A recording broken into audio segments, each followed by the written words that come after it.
Hi guys, I hope you're having a good weekend. It's a beautiful Saturday here where I am. Hopefully you're also getting some nice weather. But if you're not, don't worry. Some of the most beautiful things come from the rain and the storms and the dark times of life, both metaphorically speaking and physically speaking, or literally speaking, I guess. Look at flowers, vegetables for me. I love growing food, and in the springtime, in the summertime, and when my crops are really growing, I love the rainy days. Now my dogs don't appreciate it quite as much, but I love it because I know that the sun's going to come, and when that does happen, my plants are going to grow that much more beautifully. The same is true for us. uh, Trying to weather the storms can often be a trying time, but usually some beautiful things happen from that.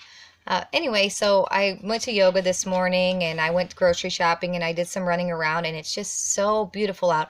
All I could think about is spring cleaning and really decluttering my house. Uh, and if you guys don't know, I live very tiny, so I don't really have many things in my house, but I really am excited to go through them and put away the things I don't need anymore and get rid of the things that don't serve me anymore. And it really made me want to talk about the importance in being able to declutter your life, both physically and emotionally, and how those intersect. I think I think it was last week, whenever one of the first posts on this new page, I had mentioned a couple years back when we had mold toxicity in a house we were renting, and it was really making us pretty sick. Sarah very sick, and I was really it was starting to take a toll on me pretty good too. And we had to leave in an emergency as soon as we found the mold and realized how severe it was. And then we had the professionals come out and, tell us what we needed to do. And basically their advice was run, get away from there and get rid of all of your stuff. And we did. We lost everything. Everything we owned was gone. But we weren't. We were still there. And leaving, we immediately started feeling a little bit better. And our animals, they were safe. And about 2 weeks before then, we had bought a travel trailer. And we were very blessed that, we never took that inside. And it was safe. But it was August whenever this happened, and I even lost my garden, which is really important to me. And that was actually my first garden, and I was really in love with it. And it was pretty tragic. It was sad to me, but we had ourselves, and that was really the most important thing. So out of losing that, which was kind of a storm that we had to weather, we gained so much. We were very blessed and very grateful that Sarah's family, they are landowners, they are farmers.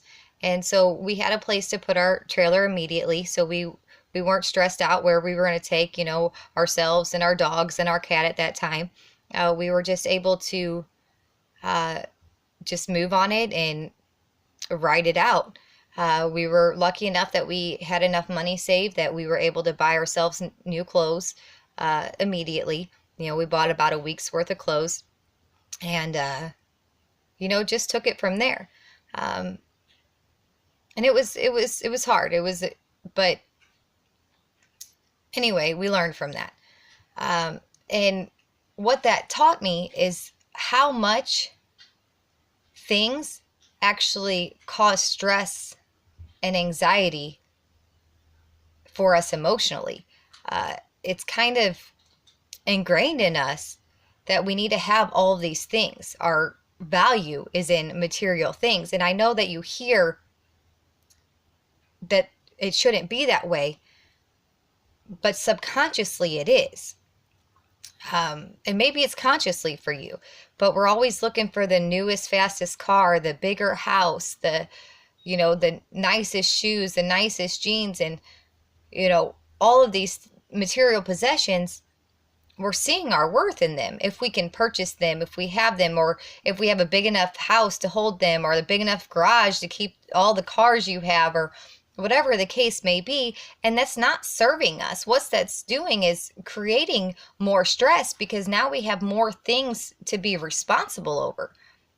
Whether it's 60 pairs of shoes that you've spent all your money on or all your extra money on, and now, well, you got to find time to wear them.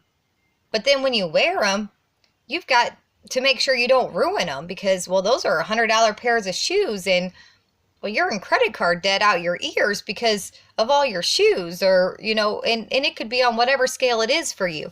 And maybe you're not there, and that's great if you're not, but a lot of people are, and I was too. And it literally took losing everything for me to understand that my value was so much greater than what I had ever thought that it was. So if you find that you are living in clutter and you have so many things that you don't use, that you don't need, and you're also emotionally overwhelmed, there might be a link between those two. Start by getting rid of the things you haven't used in a year. If you have kids and they're grown and they don't live in your house anymore, get rid of their things. Stop holding on to them. If they want them, they can take them and clutter their space with them. If you have older kids, teenage kids, and you're holding on to things when they were babies, get rid of those things. Find a house that can use them. Stop crowding your space with them. I know it sounds easier said than done, but take photographs of those memories, but don't live in those memories. We talked the other day about not worrying about the new us, not worrying about the old us, but focusing on the new us. It's kind of in that same regard. Let's say you are someone who is overweight, again, and you're still holding on to the wardrobe you had when you were 4, 5, 6 sizes smaller because you want to be that again someday. You're never going to be that. You're going to be maybe a better than that version of you, but you're not going to be that. The clothes aren't in style. The things don't suit you anymore. Get rid of them. And focus your energy on clearing your emotional state, clearing your physical state so you can move on to that newer version of you. Regardless, it is a perfect time to start cleaning your surroundings so that you can start clearing your mind. They go hand in hand. When I have clutter around me, my mind is clutter because I have to worry about everything that I see around me. So do that in your own way. If you don't have room for something, you don't need it. If you don't have the money for something, you don't need it. Okay, we have very basic needs. And then we have wants, and then we have stuff. I'm not saying don't have the things you want, as long as they serve you a purpose. But if they cause you stress, if they cause you anxiety, if you have, 2 closets full of clothes and you don't wear them anymore, well, they're just taking up space for things that would serve you a purpose. Sarah and I have a rule in our house. Now, we do live tiny, so, our rules are a little different. But if we get something new, we get rid of something. If I get a new pair of pants, it is because I need a pair of pants replaced. We've limited ourselves to one small, tiny closet. It's about, Sarah built it. It's about 3 feet wide by 3 feet deep. And, it's as tall as our ceilings or whatever. It's got a couple shelves. We each got one tiny shelf. And then we got our sock and underwear and bra shelves. And then we've got a little space to hang our clothes. And if it doesn't fit in there, we don't need it. We've got an outfit for every purpose. We've got plenty of yoga pants and a couple pairs of shoes. And you know what? I don't miss the responsibility of those things. I used to have it all. I used to spend my money so frivolously. And now I don't need them. And it took the universe taking everything away from me to get there. And I don't want that to happen to you. You know, the universe will tell you things over and over and over again until they got to smack you in the face.